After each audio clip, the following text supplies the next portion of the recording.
What's going on, everybody? It's Joel here, and today we're going to be testing out the brand new Uesaka Daruma pulling blocks. So if you've been following me on Instagram, you know that I got these actually quite some time ago. So a mishap happened in the shipping, and I ended up not getting 2 blocks. So I decided to just hold off and wait until those 2 blocks came. They finally came in maybe about like a couple weeks ago, and I think it's finally time to test these blocks out. I've honestly not even tried them in the whole time that I've had them, which is probably about 5 months, 6 months or so. And I gotta be honest with you guys, I was not in a hurry to test them out. I'd just been swamped with stuff. I didn't even realize that I was missing a couple blocks until, you know, like a couple months later after receiving them. So it's not anything on really Uesaka's fault. I personally just have not really had all that much time to test and try them out. Today we're gonna do some off the block power snatches. First off, let's talk about the actual block itself, and this is gonna be fun. So, this is the block, and it's got 2 edges, and then a honeycomb-like pattern on the surface of the block. You can see it. There's a little close-up there for you. And if you see me struggling here, it's because each one of these weighs 15 kilos.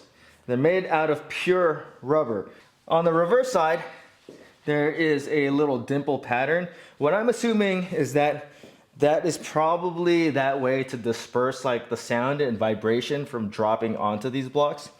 You can see that I'm holding on to the edges here, and they say Uesaka, and they've got a little handle there. Now, one thing you might not have noticed here on the top of the block is that on the edges of just one side of the edges, there are divots. And then on the reverse side, there are little pegs that go into those divots. So these will end up locking into place when you have them there. You're dropping stuff on them. They don't shift around. And like I said, they're heavy. The set comes with 6 pairs, so 12 blocks each, and that total height is about 12 inches. With 12 inches, that should be high enough to get to, they say, 95% of the people out there's knees. So, if I'm standing up, it's right at my knees, or the bar with a plate is right at my knees. So if you go into a snatch setup, at your knees, this is probably going to be what I consider like right above my knees. I think I would take off a block to get it to like a low hang, or like, let's see here. Taking off a block puts it right at kind of like the low hang, the pause snatch position, which I think that might be where I want to go from today, but we'll just kind of see. I know I only have training plates on it right now, but these things just, they feel so solid. Just like everything else in Uesaka's lineup, it just feels quality constructed, really well made. Plus, these things look freaking awesome. And they don't have a huge footprint too. Like each of the blocks, I would say it's probably about 18 or 20 by 20, but I have to measure that out. And like their bumper plates, these are made in Taiwan. They're not made in Japan. There's really no like rubber things that are made anywhere else besides like China and Taiwan, or like when it comes to like bumper plates. Okay, so let's get this thing going, and then hopefully we finish with some time to spare. Okay, so we'll use the warm-up lifts to kind of test the bounce on various weights. So obviously, like the 10s are gonna bounce probably pretty crazy. So hip height. So these things actually absorb pretty well. Now I'm having an issue with, looks like my left set wants to like shift, and that's probably because of my rubber flooring mats under, and it's probably not the actual blocks itself. Okay. I don't think I want to just drop it from the top and find out what happens. I had to stop that, but it did bounce back into my hands.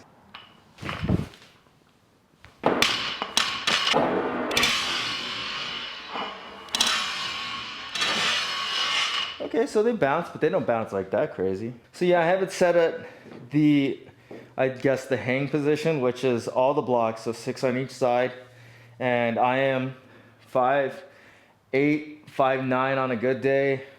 I'd say at least 5'9" with lifters on. And the bar is like when I'm in my setup position, like right above my knees.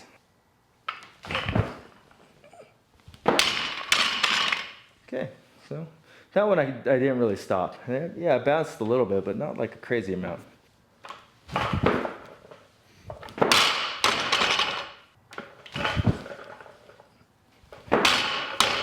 Having these blocks makes taking plates off pretty easy.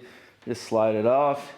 You can rest the sleeve of the barbell on the edge and not have to worry about it getting all scratched up.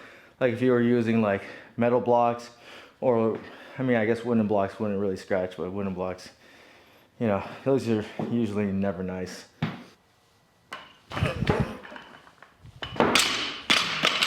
Okay, it still bounces a pretty good amount with like 60 on the bar.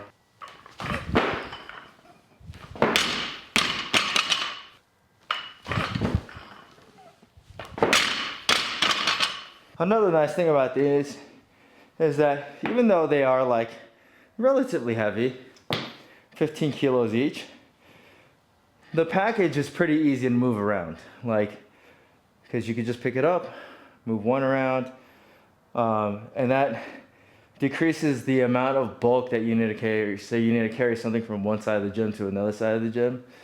And like a big, gigantic pull block would be like just cumbersome to carry. These you can just carry one by one.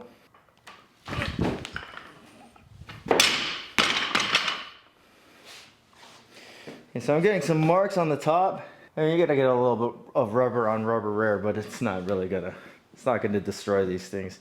These will last you forever and ever and ever. Just like a bumper plate would, except these will probably actually last you longer because there's nothing in the construction of it. Literally just a piece of thick molded rubber. So I know the first reservation that people are gonna have about these is that they cost $1,000. $1,000 for the pair. But I think the Rogue pulling blocks, the metal ones are around the same price. Like DC blocks are like very similarly priced. So I don't think they're out of line with the pricing with these. Now, do you want to spend $1,000 on pull blocks? Subjective, that's up to you. We know you could make them, but do you want to make them? And then do you want to keep on fixing them every time they break? Because those wooden pull blocks, I mean, they don't last forever. And then the cost of wood nowadays is actually pretty expensive.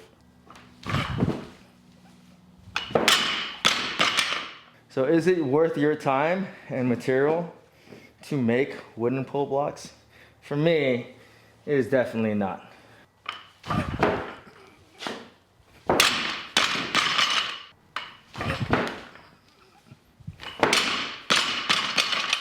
I will say these things do a good job of making sure the plates don't roll around, because you don't really see it, but my flooring isn't level.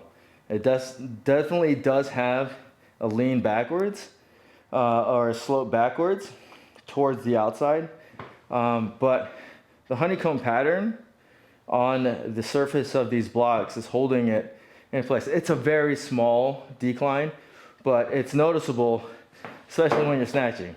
Trust me, it's definitely noticeable.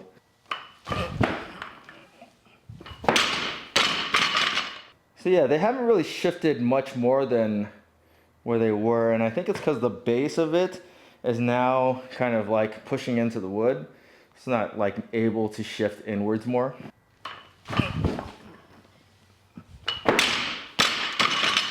Okay, so yeah, that's pretty much all my time snatching today. I wish I had more time. I should have gotten in here a lot sooner. But I think that was enough for me to test out the Daruma pulling blocks, which I'll probably have more on as I use them more and more.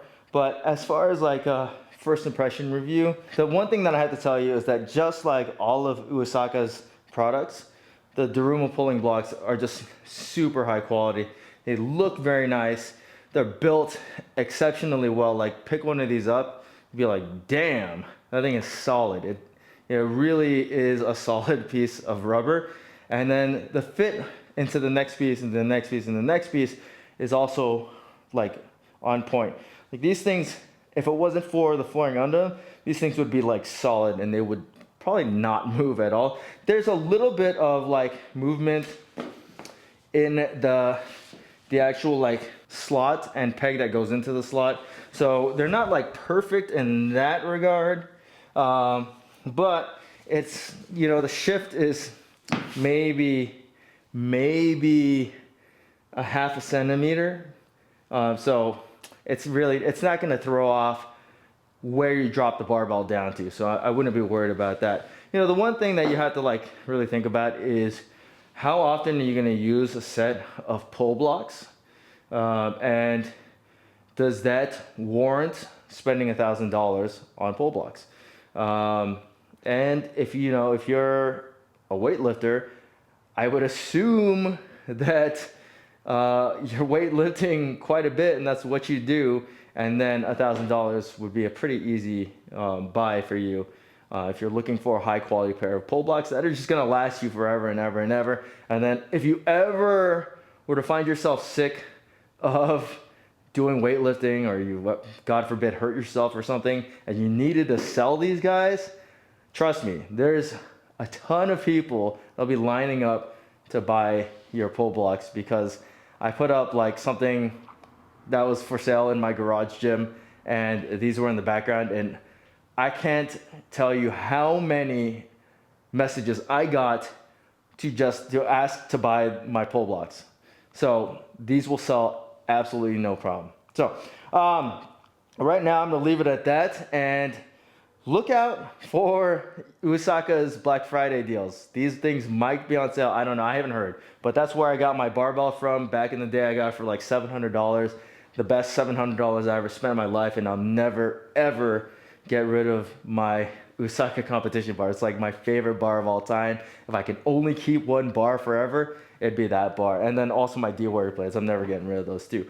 But yeah, if you guys have any questions about any of the products that we talked about today, Uesaka Daruma pull blocks, competition bar, D-Warrior plates, feel free to leave them in the comment section. And as always, guys, please hit that like button, subscribe, and thanks for watching.